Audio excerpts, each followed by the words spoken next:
En esta ocasión nos hemos venido hasta la región de Nagoya, que se encuentra a poco más de 2 horas y media en tren desde Tokio, y que es una zona que no es que tenga excesivamente nada en especial, salvo su majestuoso Castillo Blanco, que además fue bien bombardeado por Estados Unidos allá por 1945 y prácticamente quemado por completo. Lo que vemos ahora pues es obviamente una reconstrucción de lo que quedó de sus cenizas. Pero aquí lo verdaderamente importante es un festival ninja y de samuráis que ha coincidido que había este fin de semana y que es por lo que precisamente nos hemos chupado este viaje. Los shinobis o ninjas, que es el término que se acuñó algo después y sobre todo en Occidente, y que por supuesto también dio paso a toda la fantasía y estereotipos del personaje en la cultura popular, porque al parecer lo que es en la realidad pues no debía ser todo tan sofisticado y estético como nos lo quieren pintar, aparte de que si la pretensión era pasar desapercibidos, pues lo más sensato es que fuesen con algún atuendo de campesinos o sirvientes. Además que es a la clase social a la que probablemente ya pertenecían. Vamos, que de base pues debían ser unos meros mercenarios o esbirros y que al parecer además estaban principalmente entrenados para cometer asuntos más sórdidos o la guerra de guerrilla menos ortodoxa. Si había que entrar en conflicto pues practicaban el arte marcial del ninjutsu, y la versión femenina vendría a ser las llamadas kunoichis, sobre todo entrenadas más bien en labores de espionaje y reconocimiento, preparación de venenos, el arte del engaño y el sacarle partido a su seducción y belleza, faltaría. Yo por lo que sea pues me esperaba que me sorprendiesen ninjas cayéndome de los árboles, pero al final esto va a resultar que es bastante más familiar, con todo el asunto centrado en torno a un mero escenario y gente pues interactuando y haciendo moñadas.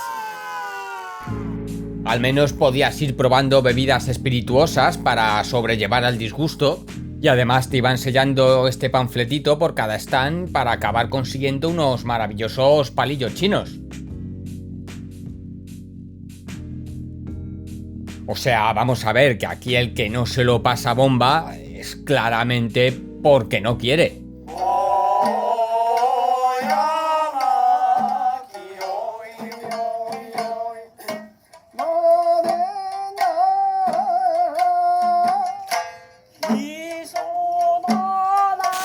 Lo que de momento sí que no he visto es samuráis, que parece ser que dirigiéndose uno hacia la explanada central del evento, pues sí se encuentran unos samuráis un tanto locomía. Sexy pizza locomía. Creo que igual este chascarrillo solo se entiende en España. Pero bueno, que al final algún samurái todavía te encuentras, incluso uno sarraceno. Lo que está bien claro es que no llegamos a las horas debidas porque de toda esta movida yo allí no me encontré nada. Y gracias a alguien más avispado que sí que estuvo a sus horas clave y grabó el evento, pues he podido poner aquí algo de lo que he encontrado en internet. Incluso resulta admirable ver cómo aquí viene gente muy preparada, que a saber desde cuándo llevan aquí con el campamento puesto.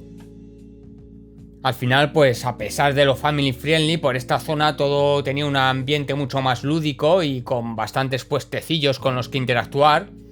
Con esto me vine un poco arriba porque pensaba que igual iba a ser una especie de pira de niños, pero resultó no ser más que un burdo e instagrameable efecto óptico. Al final venir aquí, al menos para mí, exclusivamente para esto y como turista además, pues no te compensa el viaje, pero al menos sí te vas a poder ir comido con un perrito y un helado ninja. Y sin más miramientos, pues nos volvemos a Tokio a ver cómo es la lucha libre aquí en Japón. De momento es una interesante sangría de dinero porque es el precio de la entrada más el precio de la taquilla para guardar tus cosas, más unas fotitos que te hagas con los luchadores y así pues oyes, pues hasta donde quieras soltar billetes. La DDT o diclorodifenil tricloroetano es un plaguicida totalmente prohibido ya por 1969 debido a su gran capacidad para joderle la vida a todo bicho viviente, incluido el ser humano. No, es coña, Bueno, es cierto que sí existe o existía este DDT, pero el que aquí nos toca es el Dramatic Dream Team, que en principio es inocuo para el ser humano, salvo por alguna taquicardia ante semejante espectáculo.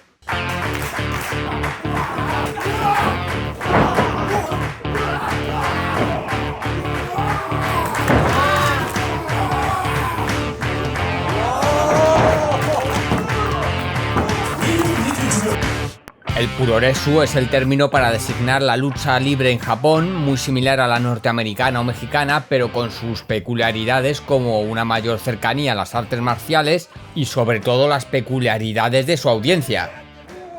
En este show, por ejemplo, prácticamente todo el público era femenino, que no sé si es lo habitual o no, y por supuesto, como era de esperar en Japón, pues su actitud ante el show era de máxima educación y respeto. Los momentos más efusivos eran a lo sumo sacar una especie de toallita con la imagen de su luchador favorito, unas diademas luminosas también hubo en otra ocasión y algunas palmas, si acaso, eso sí, y por lo demás un silencio sepulcral. O sea, fijaos la movida que había ya aquí fuera del ring y el sonido de fondo del público es cero.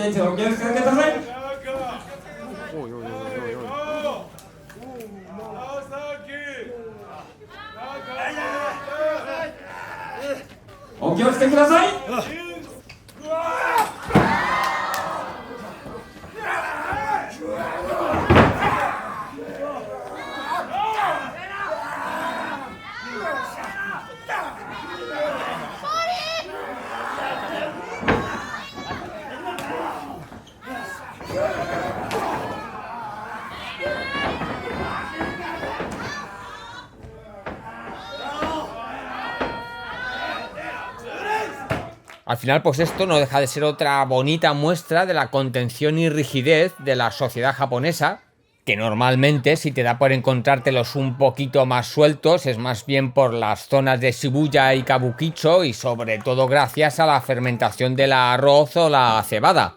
Y a según qué horas de la noche, por supuesto.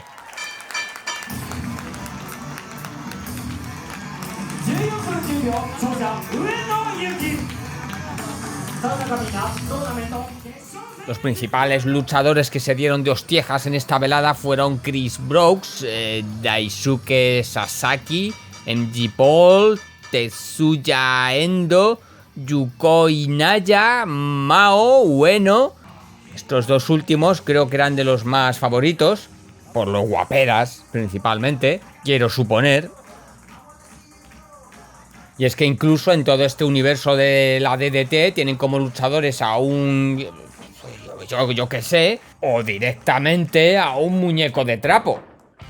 Está claro que esta compañía, aparte de centrarse en la lucha libre en sí misma, pues también tiene una línea editorial, por así llamarlo, más hacia el culebrón o al espectáculo puro y duro. Más en la línea de la WWE norteamericana.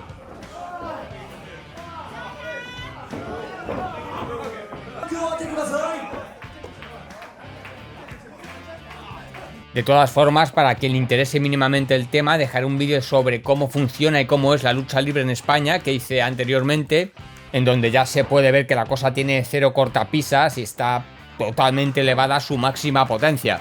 Vamos, que yo la verdad es que en ese reportaje salí bastante desvirgado.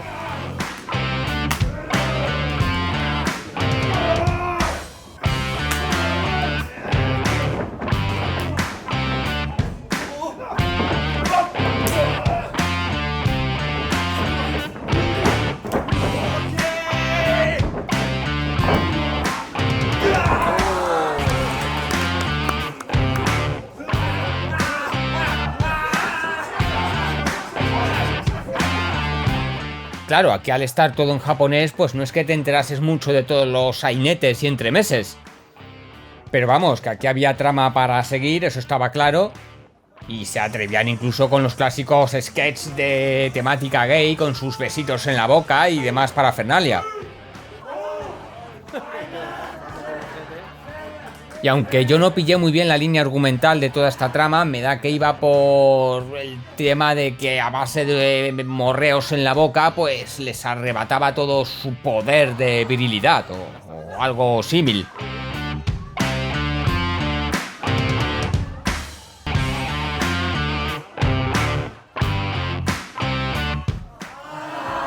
¿Veis? Y es que claramente le están mermando sus fuerzas como heterosexual, cayendo absolutamente en las oscuras garras del lobby gay.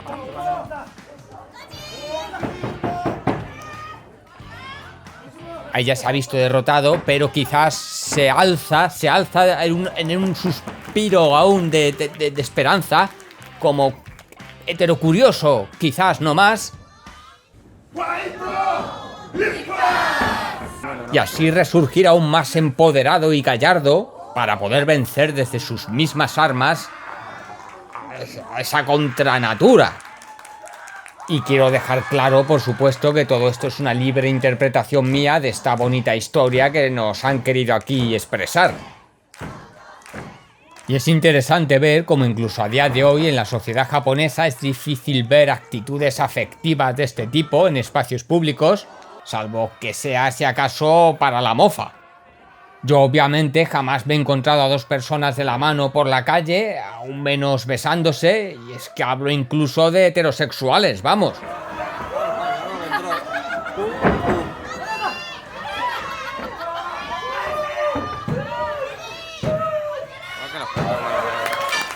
Y en esta parte del show, pues sí, la verdad es que la gente ya estaba bastante más animada en general, aunque ya fuese la parte final.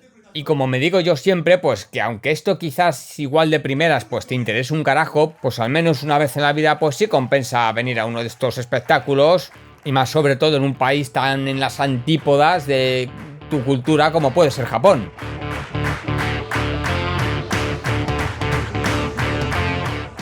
Con el aliciente además del compadreo y el merchandising de después, en donde por ejemplo invertir tu dinero en fotos tan bonitas y elegantes como cualquiera de estas de tu luchador favorito.